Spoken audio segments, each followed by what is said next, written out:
You all know why I'm here. I'm not an orator, and I would not try to convince you of the worthiness of our cause.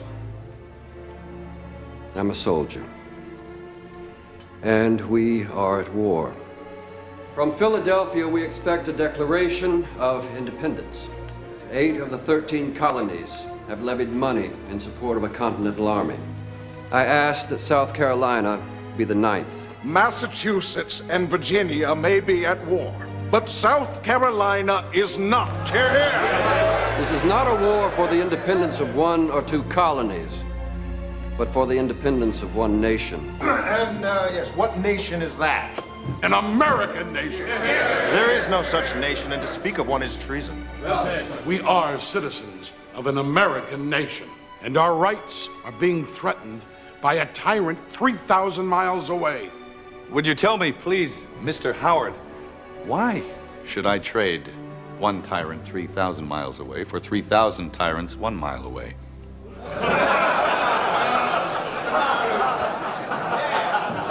An elected legislature can trample a man's rights as easily as a king can.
To deal with it, but how to deal with it? We need to deal with it in a non-violent, peaceful way. If we go violent, they want us to go violent. The people behind these things, these dark operations, they want riots. They want us to revolt. They want us to get into, because that's their language. When we're down, aggressive, violent, that is where they can control us. If they cannot control us, that is when we're high in spiritual energy. And I tell you, I've seen magic happen, and I've been part of what I call magic. It's like if I'm confronted by someone nowadays, my so-called enemies are people in uniform, the people that are there to protect us, I should say, oh, come and help me. No, in my world, when I stand for truth, these are the people that I'm officially there to fear. Yes. But which is very sad. But when I get approached by someone, it hasn't happened that often, thank God, but maybe big weapon, black uniform, screaming face, and so on. What I do is, I look at them, I turn down the volume, I don't listen. If I listen to their words, my mind gets distracted, and I go into fear mode.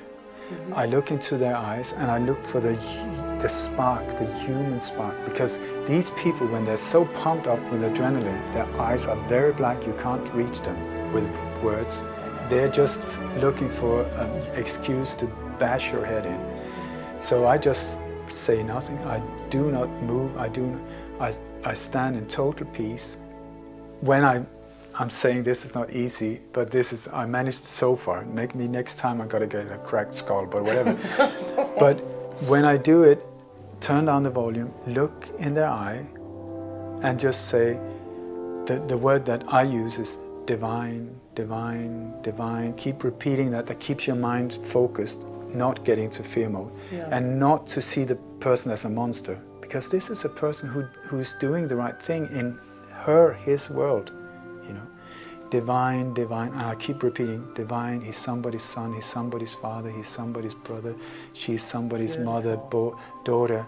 She does not know what she's doing. Please forgive her. He has no idea what they're doing, you know. Divine, divine. And when you do that, it is amazing, I tell you, because I get goosebumps when I talk about it, because what happened, and I get tears in my eyes, because what happens is that there's a spark, there is something that is in a situation like that. If you go into fear mode, you can get hurt, you can, you know.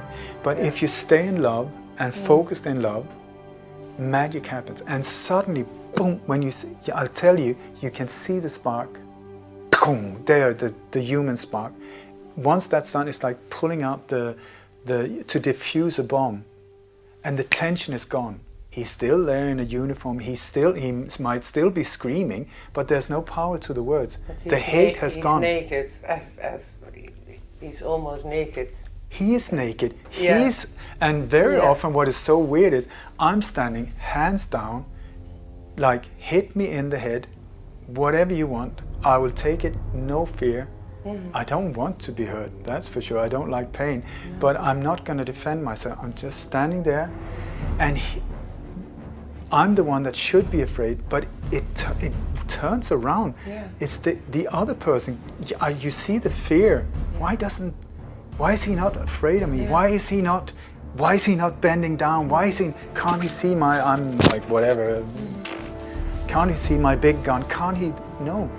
He just sees me, and I see past all of this crap that you're equipped with. I see you as not a very big person, hiding behind a lot of muscles and a big gun. I mean, put it down, let's talk like equals. And when they see that they've been seen without judgment, boom, it diffuses. And then I tell you, 5-10 minutes down the line, he's like, do you want a beer? You know, my wife doesn't understand me. Do you want to have a talk? We can sit down, put away the gun, and suddenly, from us being enemies, it's fantastic. I love it. I love it. I love it. I love it. It's your passion. No, but to defuse, and also these things are powerful for that person in uniform as well, because I believe that after that, this magic that was bigger than both of us affected that they cannot continue living like that. It won't work anymore. No. What used to work for them, the kick that they got from bashing somebody, doesn't suddenly, it's gone. And suddenly the next time it's like, because they felt love.